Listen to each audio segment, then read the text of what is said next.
میرے دوستو، تنگ دستی رزق میں بے برکتی یہ ایک عالمگیر مسئلہ بن چکا ہے۔ شاید ہی کوئی ایسا گھرانہ ہو جو اس سے محفوظ ہو۔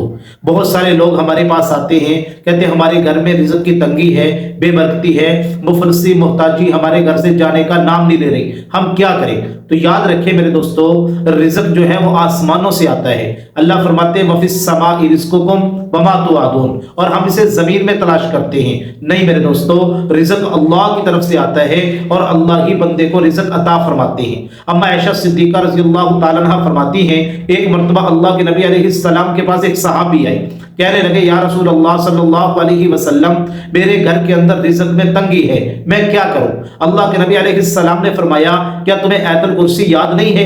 کہا یا رسول اللہ آیت الکرسی تو یاد ہے۔ فرمایا آیت الکرسی پڑھا کرو، اس کی برکت سے اللہ پاک آپ کے کھانے کے اندر برکت ڈال دیں گے۔ ایک اور بدو اللہ کے نبی علیہ السلام کے پاس آیا، کہنے لگا یا رسول اللہ صلی اللہ علیہ وسلم، مجھے پڑھنے کے لیے کچھ بتائیں۔ تو اللہ کے نبی علیہ السلام نے فرمایا کہ تم یہ پڑھا کرو، سبحان اللہ والحمد للہ ولا الہ الا اللہ واللہ اکبر۔ اس نے یہ کلمات سنے اور چلا گیا۔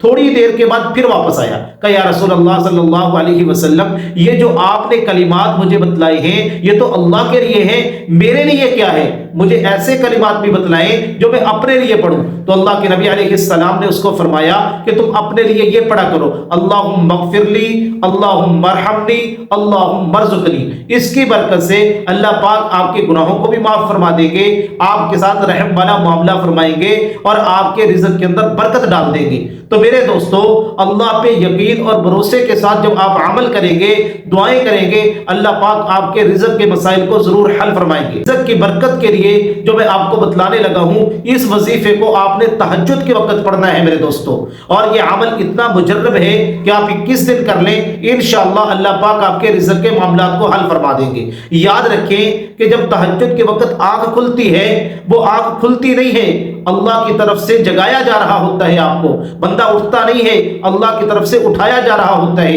یہ ایک خاص اشارہ ہوتا ہے کہ اللہ بندے کو کہتے ہیں میرے بندے اب اٹھ، مصلی پہ آ، میرے سامنے کھڑا ہو، تہجد کی نماز پڑھ اور اس کے بعد دعا کر۔ حدیث مبارکہ کا مفہوم ہے، اللہ کے نبی علیہ السلام نے فرمایا کہ اللہ تبارک و تعالیٰ تہجد کے وقت پہلے آسمان پہ آ جاتے ہیں اور اللہ آوازیں لگاتے ہیں، ہے کوئی ایسا بندہ جو مجھ سے اپنے گناہوں کی معافی مانگے، میں اس کے گناہوں کو معاف کر دوں؟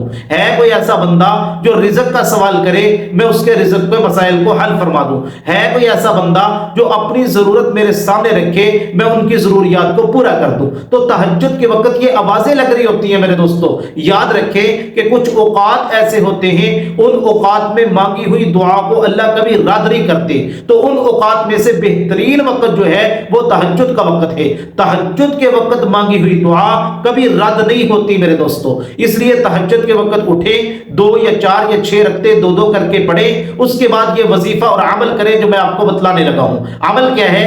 آپ نے ایک تسبیح درود پاک کی پڑھنی ہے اور 21 مرتبہ آپ نے سورۃ القریش پڑھنی ہے، اور اس کے بعد ایک تسبیح پھر آپ نے درود پاک کی پڑھنی ہے۔ اس کے بعد آپ نے اللہ سے دعا کرنی ہے۔